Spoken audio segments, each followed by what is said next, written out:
C, not CXC. Ah, all right. Gotcha. All right. So we got the recording is now underway. So I think we're muted. If you guys can mute on your own, just to make sure we don't have a lot of background noise. Well, we got more people calling in. Okay. So just a quick agenda, what we want to go through today. So we're going to give you just a quick overview of what we're planning for the ride, schedule of events. You know, for this group is the volunteer group. So we're going to talk a little bit about rest stop plans because you guys, one of the big roles that we've got in volunteers is to man the rest stops. And we'll talk through kind of what all is planned for the rest stops. I'm going to kind of blow through the route overview. We'll probably go fairly quickly through that. But I do want to talk about the support model because that's going to be important for all of us to kind of understand. And then talk about the volunteer positions, and everybody should see a name in a box, hopefully, for the positions that you're set up in, and they'll do some Q&A. All right. Just a quick intro. So for those of you that are history buffs, the Amtrak's been around for quite a while. We were actually coming up on 50 years, but we had a little bit of a pause after 2019 when we did the Pacific Coast 100, and largely due to COVID, we suspended the ride. And for 2025, we're planning to bring it back. So a few things will be different this year. Number one, we're bringing it back. We haven't done it in a while, so we may be a little rusty. Just in terms of registrations, we've got a little muted. A little bit over 300 people are registered for the ride now. And it's a little different this year. We're going to actually be sharing the train with other passengers when we come back. So in the past, we've had a dedicated train. This year, because we've got fewer riders, we will be kind of sharing a train with others. So that's the way it's set up. The schedule is kind of important. Just touch on this. So we're going to start on Friday night, September 5th at Pure Ride Cycles. It's up, El Toro Road in Muirlands. Anybody that's been there, it's a great little bicycle shop. And we're going to do early check-in for riders on Friday evening if they can make it. If they can't make it, we're also going to have ride day check-in in the morning on September 6th, though. So just so everybody's clear, we've got a Century ride that's going to start at 7 a.m. It's a rolling start. The Metric ride starts a half hour later at 7:30. We've got 5 rest stops, essentially. So the first stop will be in San Juan Capistrano at the Brew House. We'll go further south. The second stop is in Las Pulgas Road before you get to Camp Pendleton. Third stop is Solana Beach. And for some folks, that'll be the end of the Metric ride. So that'll be a finishing area for some riders that are doing the Metric, but it'll also just be a rest stop for people that are going on to San Diego. Then we'll have a stop at the top of Torrey Pines, kind of a traditional stop where we have the popsicles. And then our last stop is in San Diego at the train station. So the times that are important, obviously, are when the train leaves Solana Beach at 2:40. So for Metric riders that are riding back to Irvine, the Metric train will leave at 2:40. It will arrive back in Irvine at 3:51. And San Diego, the train departure is 5:01 with arrival at 6:51. So for all of these rest stop times of the ones that are kind of in orange, anybody that's a volunteer at those rest stops, we're going to ask to get there 30 minutes early, just to set up, make sure we got everything squared away before the riders start to arrive. Does that make sense? Dan, anything we need to touch on here schedule-wise? Yeah, I'd just like to quickly cover that this is not the Amtrak Century of 10 years ago. Okay, we went into this knowingly that we're trying to bring back the ride under a kind of a controlled environment, a limited number of riders, and it's not going to be the same thing. It's different route. We're doing, we have rest stops in different places, bathrooms in different places. So this is an intro. We're trying to get our feet back wet again, and so just be patient with us, and also be patient with others as they're crossing your path, so that way we can kind of guide them through this new edition. Sounds good. I've got a few texts. Like some people are having trouble getting into the call. I'm going to send a response to the one I just got. When they pop up on my screen, I'm adding them as soon as they pop up. Okay. Fair enough. Let's keep rolling. So the check-in process. So on Friday night, we'll be checking in at Pure Ride Cycles. We talked about that, where the Star is at Muirlands and El Toro. That's a bike shop. We'll be doing that from 4 to 7 on Friday night. And then ride day check-in is going to be at the train station in Irvine, up here on Barranca Road. So the check-in station and the start location look like this. For those of you that have been to the Irvine train station, a lot of us have been. You've got a big parking garage. For the people that are riding, we're going to give this overview so people know where to park. The big, free parking all day at this parking garage, which is a great setup. We'll have the check-in desk set up on the parking lot side of the restrooms and the train station here. And then the ride will start out here on Ada. So if you're doing the Century ride, you'll come out and go right on Barranca Parkway. If you're doing the Metric, you'll take a left. And we'll show a little bit more about the route in a minute.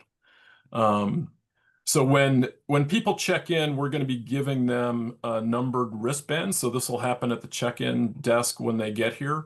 We'll also have bag tags. A lot of people will want to have a fresh set of clothes, and they'll have a bag. We'll have tags for those. And we also have restrooms obviously available at the train station. So this is what the wristbands will look like. So on the left-hand side here, these are numbered. So you'll have matching wristbands with the same number, and each of the riders will get 2 wristbands, essentially one for their wrist and one for their bike. So they'll put one on the head tube of their bike and one on their wrist. And then at the same time, we'll use similar colors, yellow and green, for the bags that are going to Solana Beach and San Diego. Those will be attached. This is the number of riders we have registered. So the registration check-in will be busiest for the Century ride with the train return. Not everybody is taking the train coming back, so we've got about 50 people that are electing to find their own transportation back with their bike. But the overwhelming number of folks are going to be putting their bikes on the truck and taking the train back. All right. So this is not meant to be a detailed view of the route. It's more to look at kind of the rest stops and where they are. So we start up here in Irvine at the train station. The 2 routes go differently, and you've got different mileages for the Century and the Metric. But the first stop will be the same for both routes. So the first stop is in San Juan Capistrano at the brew house. Those of you that have been to some of our Metric rides recently, it's the same brew house we've been to before. That rest stop's going to be open from 8 till 10. The second stop is going to be the Las Pulgas stop. So that's going to be almost halfway through for the Century riders and 36 miles in for the Metric riders. There's a little symbol here that there's no restrooms that are going to be at Las Pulgas. So that's something to be aware of. You'll notice on the route, and if somebody's using their GPS for the ride, we've got the restrooms marked. There's a ton of restrooms on the route. And so I want to make sure everybody knows ahead of time that if they need to use a restroom and they see a public restroom, they should use it, because restrooms will be limited, especially at Las Pulgas, where we will not have any outhouses or anything there, and also at Torrey Pines. Either of those locations we're not allowed to. So the public restrooms are plentiful. We want to make sure we underscore that messaging for anybody that's doing the ride. We head down to Solana Beach, and I'll show you the route in Solana Beach. It's a little different. We kind of come off of the Coast Highway in Solana Beach, and that's to get us to a park, which will be the finish area for the Metric riders, and it'll also be the rest stop for the full Century riders. Last 2 loose stops are, Torrey Pines is only a few miles out of Solana Beach, but we have a stop there for the popsicles, and then we finish in San Diego at a little over 100 miles. You can see the rest stop open times. Really important if you're stationed at one of these rest stops, you need to be there 30 minutes before open. Make sure you're scheduled to stay till it close, because those are times we expect riders to be coming through. Okay.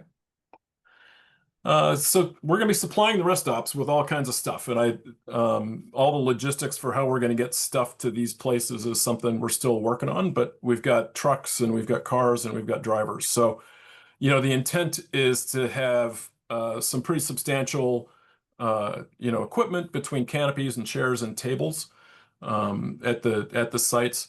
One comment is that if you have chairs, like folding chairs, most everybody's got some sitting around their garage. If you can bring those to the rest stops where you're stationed, that would be great, because we don't have a ton of chairs, and if you plan to sit down, you might want to bring a chair. If you got a problem, if people have extras, we'll try and get more chairs available. But the intent is to have you guys bring your own chairs. We'll have the tables there. We'll have the canopies there. Actually, if anybody does have a canopy, we may need to borrow a couple of canopies too.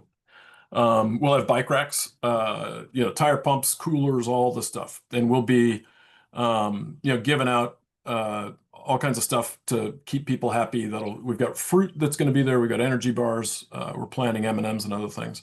Pretty typical rest station stuff. And we're trying to make sure we've got enough to support the full ride group. When you get to Solana Beach and San Diego, these two stops that'll be the finish of the metric ride, and those riders will get lunch there. And at the finish of the full Century ride, they'll also get lunch. So those are all things we're planning to provide. The water stations are kind of interesting. So, in the past we've had, individual gallon servings of water.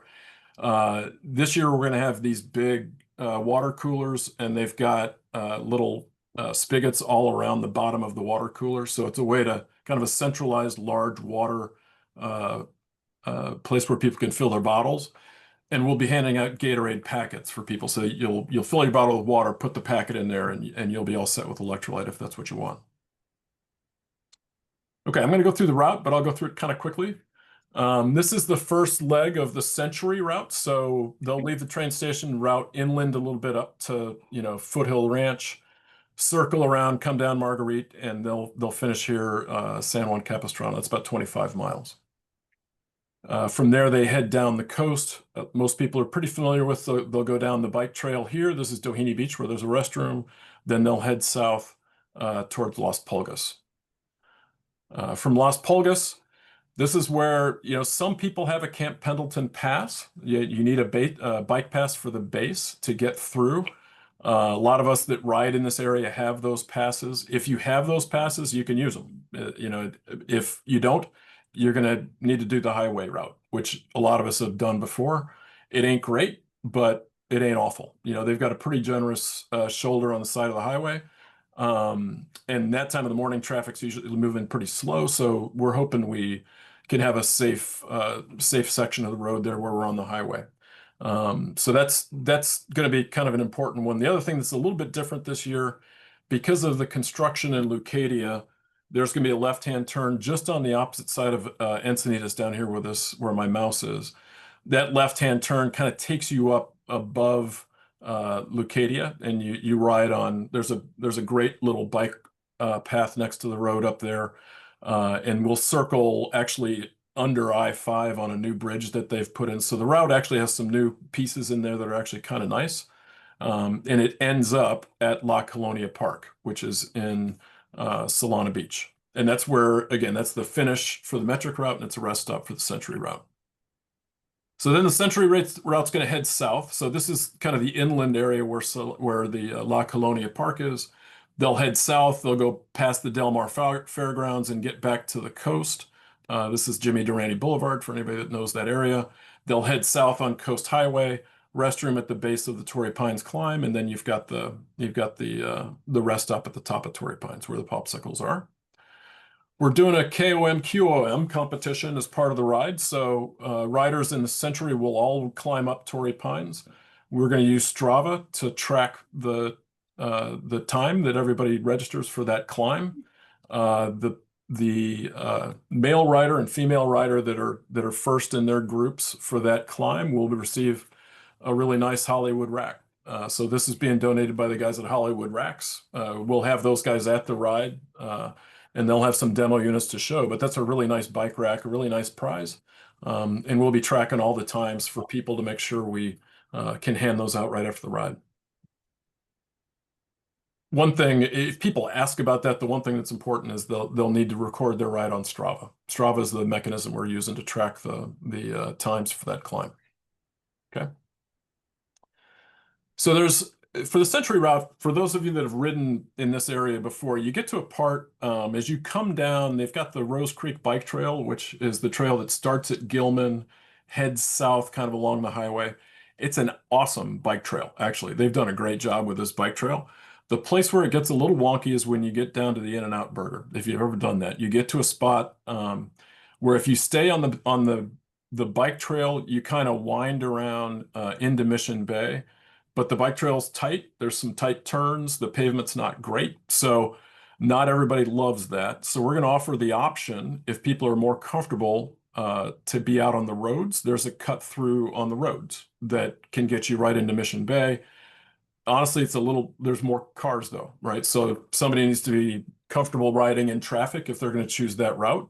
And usually on a Saturday morning, it's busy. So you probably need to wait through a couple lights to get through it. And if people are less comfortable on the roads, they can take the bike trail through, and that's fine. That's usually the way I ride through when I ride through that area. But we're offering the option just in case people are uneasy about the Rose Creek Trail in that particular section. There's also a few homeless people in that area, which is not awesome. So does that make sense? So for the ride with GPS, we're going to offer those two options. People will pick the route they're most comfortable with. Anything else on that, Dan? I don't know if I caught everything there. No, we're good. I think the one thing I wanted to, okay, I'm gonna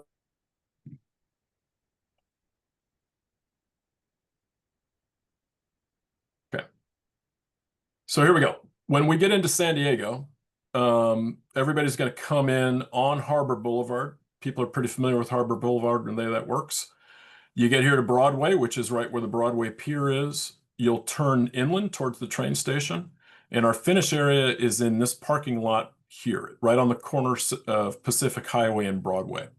So as they come into the downtown area, this is a pretty touristy area. It'll be busy on a Saturday.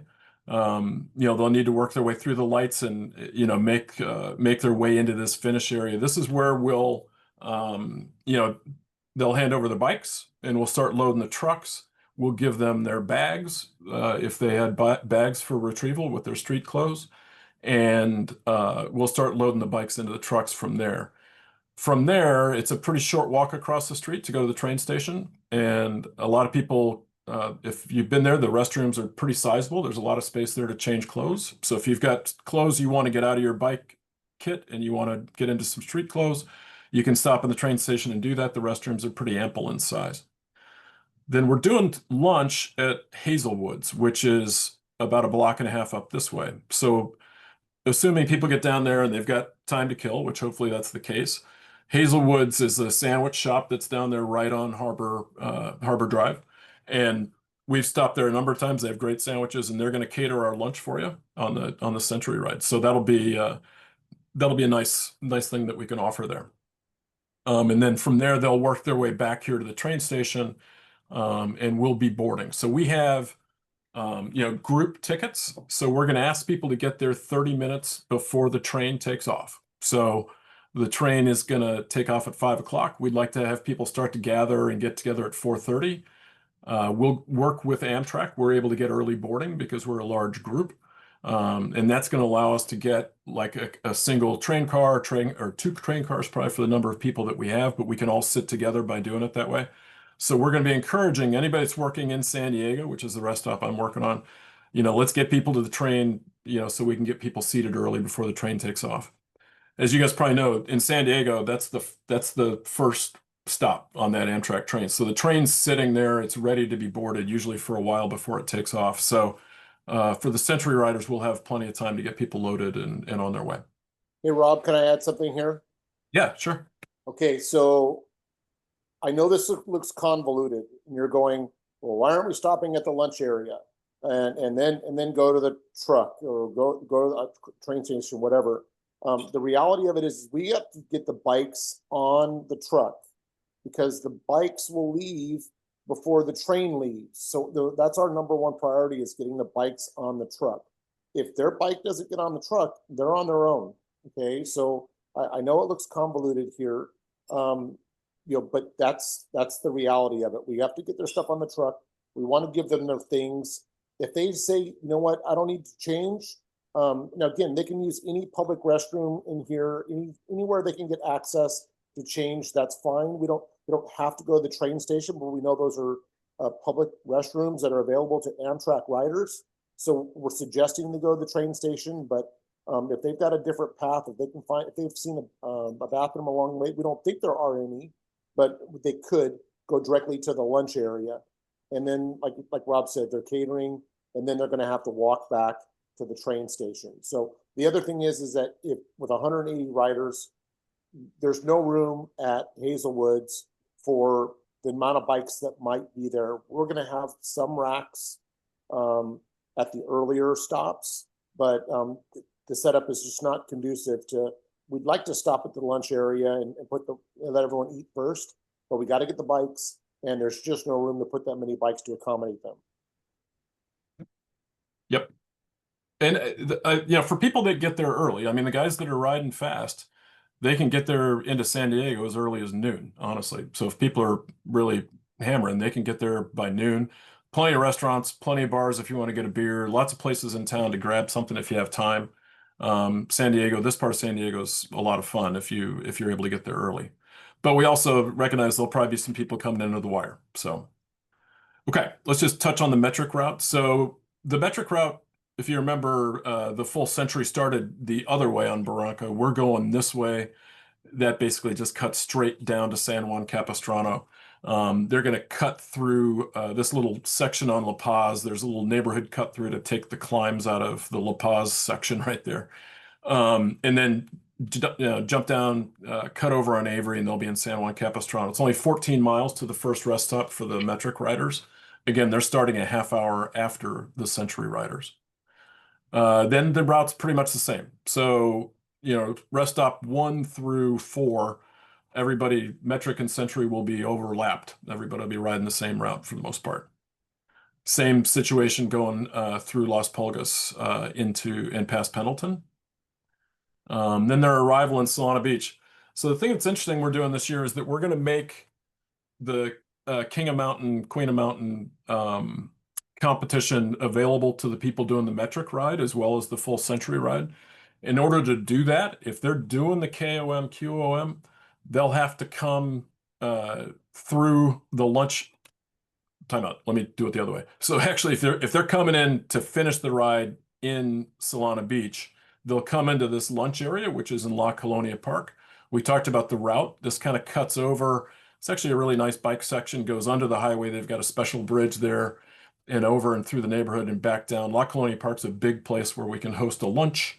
Lots of grass there to relax and kick back after the long ride. It's also going to be the rest stop. From there, they would leave. So that's one of the things to think about, is that there is about a 2-mile stretch between the last lunch stop for a metric rider and the train station. So they'll get their lunch, they'll get comfortable, they can change clothes there if they think they need to. Well, actually, probably they wouldn't. They'd change there at the train station. But because they're getting back on their bikes. You would ride your bike here. This 2-mile stretch, you come down to Via de la Val, if you're familiar with Del Mar. You'll cut back towards the coast, and then you take Coast Highway back to the train station. There are other ways to get back there. This is the flattest route, actually. So we've tested this a little bit. There's kind of a nasty hill over here. This gives you kind of the easiest access back to the train station to wrap things up. Rob, can I add something, please? Yeah, please do. Okay, so Captain Obvious would say, why aren't we just doing a straight shot through, through the train station and doing something here? We've tried as hard as we could to do a straight shot. The reality of it is the city of Solana Beach does not want us riding down Coast Highway. As crazy as that sounds, that's what we were working against. So this was don't ride through our city unless you're going to do this alternate path for us. So that's if people ask, and if you want to know, that's the reason why the city of Solana Beach will not allow us to roll 350 people through their city. Yeah, that was a lot of fun going through those discussions, but this is the route they want us to take. I'll be honest, we've ridden it several times since. It's not bad. It's kind of cool. The little bridge under the highway is actually pretty slick. So, it ain't awful. Like I mentioned earlier, the participants that are doing the metric ride may have time to do the KOM, QOM. So in that case, their route's going to be a little bit different. We're going to have them, rather than taking this cut through, we're going to have them ride straight through to Torrey Pines. So if they want to do that KOM, QOM, they'll ride straight through to climb Torrey Pines. Then when they come back, they'll hit the lunch area. So this adds 12 miles to their route. So this goes from being a 63-mile ride to a 75-mile ride if they do this. But they get a chance to win the bike rack. So pretty cool. So as the thing that we need to be careful of is I want to make sure these guys in their enthusiasm to go get a popsicle don't miss the train, right? Because the train, we're going to be gathering for loading at 1:50. The trucks are going to be leaving from the train station at 1:50. So, the cutoff for when we want people to actually make that decision that, hey, I'm going to take a run at the KOM is around 12:30. If they aren't starting it by 12:30, they probably ain't going to make it because it's at least an hour round trip for those 12 miles. And they'll reroute back to the train station after they stop for lunch. So this is something we wanted to make sure we included them in the KOM QOM competition. In order to do that, we've got to have them go up and then come back. And so just so everybody's aware, the one thing that scares me is making sure we get everybody back in time to catch the train. So, all right. Rob, let me give you a quick break and take on a couple questions, okay? Yeah, great. Yep. Okay, so here's a couple questions. Question number one, has the gate been to the campground or Pendleton verified to open? Nothing at Pendleton is ever verified. They can open and close it as they want. So, that's the reality of it. It's not scheduled to be closed, but their information they give out is few and far between. Going a step further, we have verified that there won't be a train closure, at least not a planned train closure between now and I caught wind of a potential closure a little bit later in September, and I reached out to my resources, and they've confirmed that it will not be closed unless there's something that happens, instantaneously. So we're at the mercy of nature and our government, and we're just going to have to work through it. So no guarantees, unfortunately. As far as the bike path is concerned, the way it's going to work is what we're setting out. The question was, are things going to be well marked when we get down to the in and out? What's going to happen is we are going to have a caution sign out. We're hoping to have a volunteer telling people to slow down as they're going through, because we know that there's a gate that gets kind of skinny, especially if there's two cars or two riders going in different directions. We're going to go out on the Saturday before and put arrows down on the ground. We're going to have some limited signage placed. So we're going to do our best to make sure that it's marked clearly. That's one of the reasons why Mission Bay Drive is a challenge, is that it's just, there's a lot of things going on, and there's some rights and lefts, and with cars parked over our signage. Some people would think that the in and out going underneath the bridge there, staying off Mission Bay Drive, is a little bit more of a calmer, easier place to work through. So that's the bike path question. We should have people there. It should be well marked. That's kind of where we're going. We talked about the cutoff times, and then so I'm going to turn it back to you, Rob. Thank you.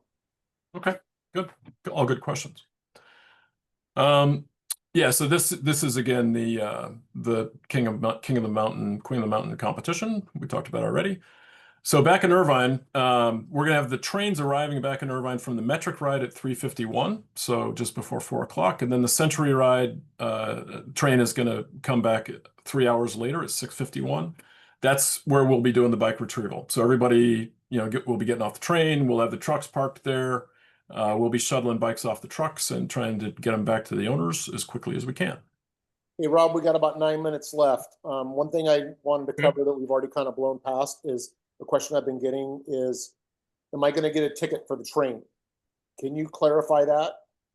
Yeah. So, yeah, not all rest stops have train stops, just so we're clear, right? So Solana Beach, one of the challenges is that our rest stop in Solana Beach is 2 miles from the train. So you could probably get down there and you could do a 2-mile walk, or you could Uber over. If people are planning to use the train to come down, we want to work with you to get you reimbursed on tickets, if we can, if that's something you want to try and arrange. So the train can be used obviously for San Diego, because it'll be right there at the San Diego stop. The other stops I think will be challenging. So I was referring to riders. Riders are asking, since we don't have a train, do they have to have a ticket in their possession to get on the train? oh, okay. I got you. No, I don't think so. So what we're gonna have is we're gonna have a list, and so we're boarding as a group. We're not boarding as an individual.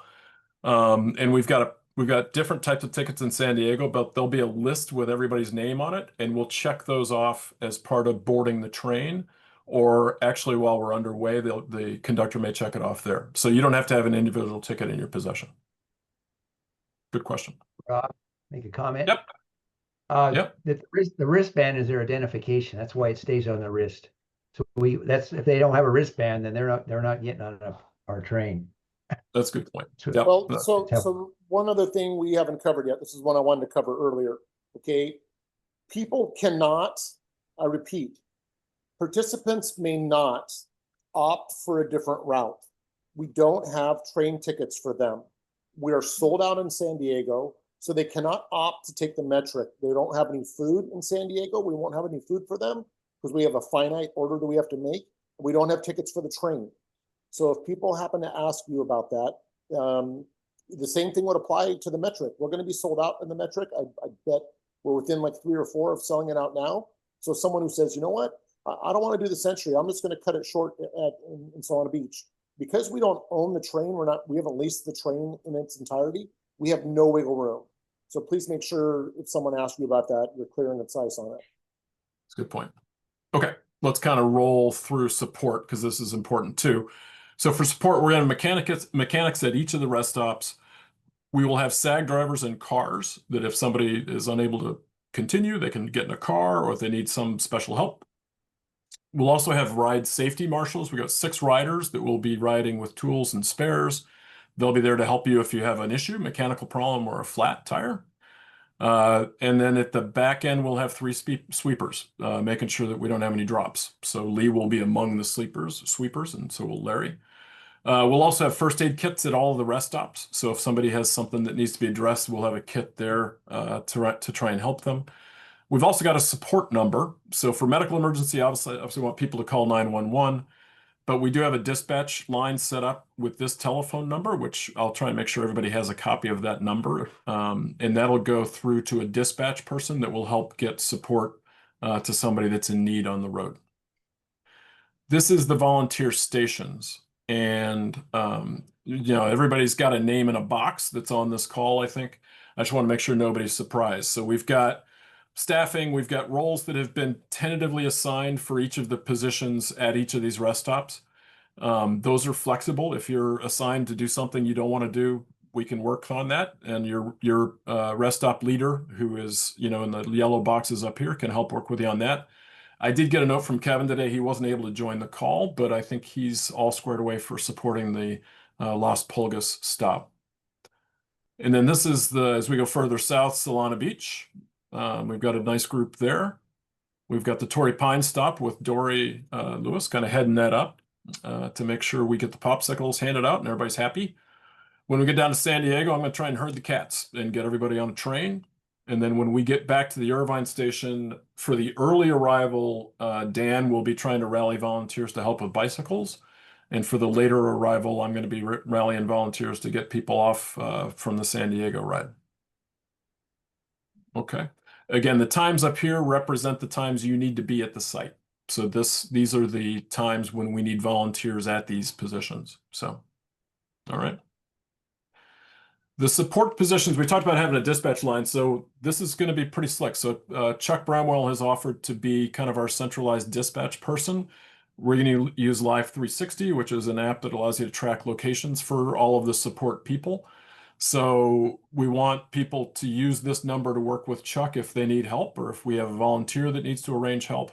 Everything will be rallied through Chuck.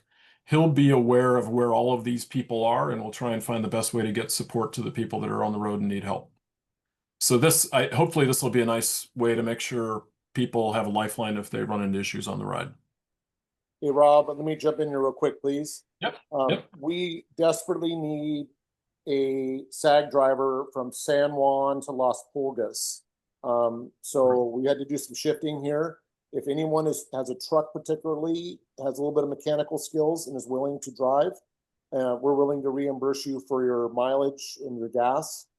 Please reach out to me directly so we can get you dialed in there, and then we can cover whatever spot you were previously at. But we definitely need a driver on that leg. Yeah, this TBD is a big one right here. So Yeah, San Juan Capistrano floaters. let me talk about questions. Yep. Torrey Pines, there's a city staff parking lot up there. I don't know if we have access to it. Let me get back to you on that. Personally, we've been up there, and I would say no.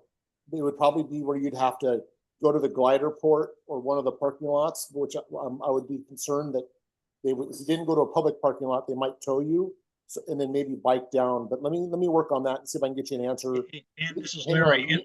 In past years, we have used that parking lot because the gate's open. Right there, where at the top of Torrey Pines, right there, right there where you have the rest stop. Okay, you can park right inside there. We've used it in the past. Let's go with that. But if you get chased off, then you're going to have to park somewhere. I mean, like there's a hospital just down the street on the right. I'm sure you could park there. If you run into they're asking for a toll, or if you have to pay for parking there, just park there. Reach out to us after the ride, and we'll get you squared away. I do think for most of these positions, if we can carpool, it's going to be in our best interest, in all cases, right? So, part of the job of the rest stop leader hopefully is to make sure everybody's got an easy way to get there, and we can carpool when we can. So if people have spare seats in their car. I got one more question, Rob. Sure. The question is, will volunteers need a round trip ticket? The answer is yes. Okay, again, we're looking at 180 tickets. We have 90 tickets that's supposed to fill up the cars that we have. So we're going to try to slide you into the cars that we already have reservations for. So just if you're going to do the train, get a round trip ticket. At least that way you'll be on the train no matter what. But we're going to try to slide you back into our cars with us. Yeah, I think let's work all of the logistics for travel. I want let's work with Dan and I if you have questions, but your rest stop leader hopefully will help coordinate making sure everybody's got a way there and back. So, Rob, clarification a little bit on Torrey Pines. The parking area that's part of the golf course is taboo, but Dory made a comment. There's a structure of parking across the street that they've used before, and she says that they haven't had a problem with it. But if you park in the golf course area right there, that they get very upset. Okay. Well, let's not make anybody upset. Yeah. Okay. It was a little crazy when we started off. I meant to say thank you to everybody before we started because you guys are being a huge help to us by stepping up as volunteers. I want to make sure you guys know we appreciate that. We're hoping to have a good event. We're hoping this comes off to be something that's successful and people have a good time and come back and do it again next year. And you guys are a big part of making that happen. So we really appreciate it. Okay. Dan, are we ready to wrap it up? We've got all the questions answered that have been put on the chat room. So yeah, I think we're good. Okay, excellent. All right. Thanks everybody for your time. everyone. I'm going to end the meeting now so we can get the next group in. Okay. Thanks, guys. Have a great evening. Thank you. Thanks.